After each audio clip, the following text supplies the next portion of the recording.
स्वागत करते हैं दोस्तों आपका हमारे चैनल के अंदर। आज हम बात करेंगे जो है तो अररिया ज़िले की फॉरबिसन विधानसभा क्षेत्र के बारे में। इस वीडियो के अंदर दोस्तों बहुत ही दिलचस्प होने वाला है और इस वीडियो के अंदर अररिया ज़िले की तमाम विधानसभा क्षेत्र के ऊपर फ़िलहाल किस तरह के हालात है और कौन यहाँ पर जो है तो पायदार है और कौन कितना मजबूत है, ये इस वीडियो के अंदर हम देखने की कोशिश करेंगे। तो इसमें आती है पहले फॉरबिसनगंज विधानसभा क्षेत्र। पिछले विधानसभा चुनाव की बात अगर करें तो यहाँ पर विद्यासागर केसारी जो भारतीय जनता पार्टी के प्रत्याशी के तौर पर चुनावी मैदान में थे और इनका मुकाबला काफ़ी अच्छा और दिलचस्प तरीके से ये हुआ था। इन्होंने यानी कि भारतीय जनता पार्टी ने फॉरबिसनगंज विधानसभा क्षेत्र अपने नाम की थी। 1001 वोट इन्होंने 1,01,000 वोट इन्होंने हासिल किया था। बहुत ही हास्यास्पद या फिर जो है तो एक रोमांचक या फिर जिसको हम ये कह सकते हैं कि बहुत ही दिलचस्प तरीके से ये मुकाबला हुआ था और फॉरबिसनगंज के अंदर ये इन्होंने जीत दर्ज की थी। वैसे तो मैं आपको बता दूं कि फॉरबिसनगंज की अगर बात की जाए तो डेवलपमेंट और कई अन्य चीज़ों को लेकर यहाँ पर जनता फ़िलहाल बहुत ज़्यादा परेशान है और बहुत सारे कई ऐसे मुद्दे हैं जिसके चलते यहाँ पर जनता त्राहिम त्राहिम करते हुए दिखाई दे रही है। लेकिन जिस तरह के हालात के बावजूद, जिस तरह की कंडीशंस के बावजूद भी जनता यहाँ पर मजबूर है आरजेडी, बीजेपी और कई ऐसी पॉलिटिकल पार्टियों के साथ जाने में, क्योंकि इनको एक प्रॉपर ऑप्शन यहाँ पर नहीं मिल पा रहा है। ऐसी ही विधानसभा क्षेत्र के अंदर आती है रानीगंज विधानसभा क्षेत्र। इस ज़िले के अंदर अगर बात करें तो Janata Dal United, RJD, LJP, AIMIM कई ऐसे पॉलिटिकल पार्टीज पिछले विधानसभा चुनाव के दौरान या चुनावी मैदान में थे। जनता दल यूनाइटेड 81,901 वोट हासिल करके जीत दर्ज करने में कामयाब हुई थी। यहाँ पर दोस्तों हार का सेहरा अगर किसी के सर पर पचाएगा तो वो रोशन देवी थी, जिन्होंने 2412 वोट हासिल किए थे और 2304 वोट के चलते अविनाश मंगलम जो है तो यहाँ पर के आरजेडी के प्रत्याशी थे, उनको हार का सामना करना पड़ा था। वैसे तो एआईएमआईएम ने नोटा से भी कम वोट इस विधानसभा क्षेत्र के ऊपर हासिल किए थे, लेकिन जिस तरह से हार का सेहरा या फिर हार की चर्चा जो तो एमआईएम की हुई थी, उतनी ज़्यादा चर्चा यहाँ जीत की और जो सेकंड रनर थे उनकी भी नहीं थी, क्योंकि ऑल इंडिया मजलिस-ए-इत्तेहादुल मुस्लिमीन ने लगभग उतने या उसके नज़दीक वोट हासिल किए या उससे ज़्यादा वोट हासिल किए, जिसके चलते वो हारी है। तो अगर यहाँ पर एमआईएम नहीं होती तो ये वो जीत जा सकती थी, ऐसा मानना यहाँ के लोगों का है और इसी तरह के हालात कई एक जगहों पर देखने को मिले हैं। दोस्तों इसी ज़िमन में एक विधानसभा क्षेत्र आती है जिसको हम नरपतगंज विधानसभा क्षेत्र कह सकते हैं। जयप्रकाश यादव 98,397 वोट हासिल करके इस विधानसभा क्षेत्र के ऊपर जीत दर्ज करते हैं। वहीं आरजेडी के अनिल कुमार यादव की बात करें तो 69,787 वोट हासिल करके वो दूसरे नंबर पर रहते हैं। ऑल इंडिया मजलिस-ए-इत्तेहादुल मुस्लिमीन के हदीस 54,5455 वोट हासिल करते हैं। ये चर्चा का विषय था, क्योंकि नरपतगंज के अंदर ऑल इंडिया मजलिस-ए-इत्तेहादुल मुस्लिमीन की जिस तरह से मेहनत रही है, जिस तरह से जो है तो यहाँ पर उन्होंने काम किया है, उसको देखते हुए यहाँ पर जो है तो बहुत ज़्यादा वोटों की उम्मीद थी, लेकिन ऐसा नहीं हो पाया। भारतीय जनता पार्टी ये सीट अपने नाम कर गई।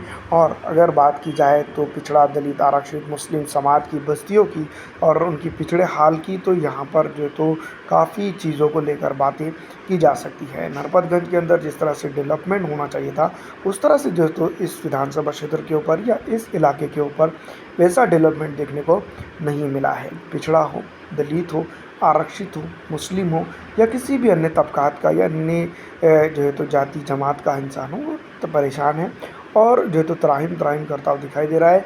और परेशान इस कदर है कि उनको मजबूर होना पड़ रहा है कि वो दूसरे इलाकों में जाकर रोज़ी रोज़गार देख सके। इसी तरह से एक विधानसभा क्षेत्र आती है अररिया ज़िले की, खुद अररिया विधानसभा क्षेत्र, जिसके अंदर अबीदुर रहमान साहब ने भारतीय राष्ट्रीय कांग्रेस पार्टी के प्रत्याशी के होने के चलते जो तो यहाँ पर काफ़ी अच्छी पकड़ हासिल की, जिन्होंने 1,03,054 वोट हासिल किए।